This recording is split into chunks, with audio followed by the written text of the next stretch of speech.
Welcome. Thank you. Brian Hines, Far South Salem. I wanted to talk some about how Daniel Benjamin came to be, because if we don't understand how he came to be, we won't be able to stop more Daniel Benjamins. Daniel Benjamin is a creature, of course, of the powers that be. The Chamber of Commerce, the Homeowners Association, the Realtors Association contributed 93% of the funds, that $16,000 that elected Daniel Benjamin. Before the election, the Statesman Journal failed to adequately report on his background, which we know was domestic violence, 1992, an arrest.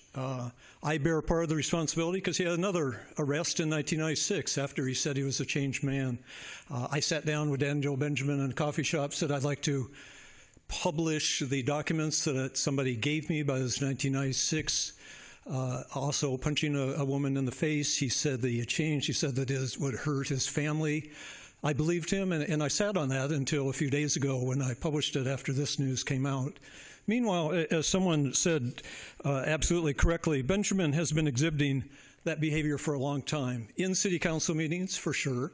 On Facebook, for sure. I was well aware of it. I know everybody sitting at this podium was aware of Daniel Benjamin's behavior, and I wonder how many of you talked with Benjamin, how many of you did something before this last incident.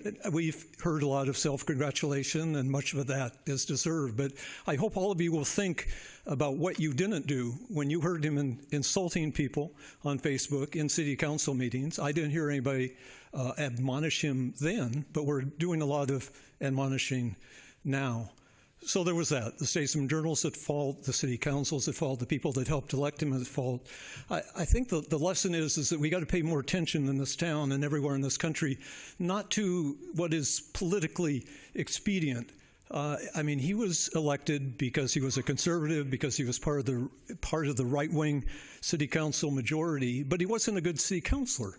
And as we think about electing a replacement, you know, what I hope in Salem, because as so many people have said here, we're in such a polarized place. Salem used to be a place where we didn't think about R's and D's, right-wing and left-wing, Republicans and Democrats. But this is all that we think about now, and in large part it's due to the Chamber of Commerce making extreme efforts to dominate the city council. But hopefully this lesson will help us get away from that and pick the best person for the job, that the person that these ward they represented, Daniel Benjamin was probably the worst possible person, essentially a white, well, I won't call him a racist, but I'll call him bigoted in many ways. And I certainly hope that we can all come together and find a better replacement and then work together, me, the Statesman Journal, everybody, to prevent this from happening again.